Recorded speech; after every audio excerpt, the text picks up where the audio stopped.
Well, byddai'ch mynd eitha dan y gegin. It's going quite well in the kitchen. Got a lot of units off.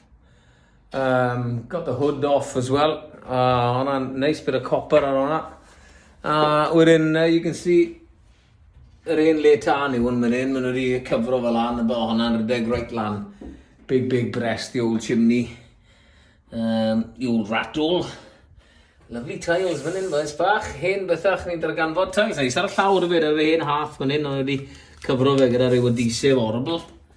Ond dyna ni, dyna beth ni'n darganfod ar hyn o bryd. So, y twins wedi mynd. Maggie sta fi nawr. Maggie, Lucy drop o Maggie off. So fi'n neud dynnu'r unit mynd yn off, a falle na i ni o bach o hon hefyd, ochr un i fi mynd yn off, a wedyn that will be it. Ond, cysidro bod loads yn wedi bod yma. Diwrnod llwyddiannus iawn. Drws yn agor, boys?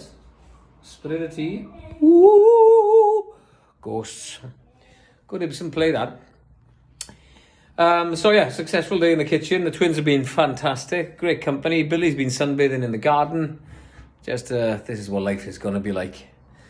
And there's still a lot of polystyrene up there. So, let's see those fingers!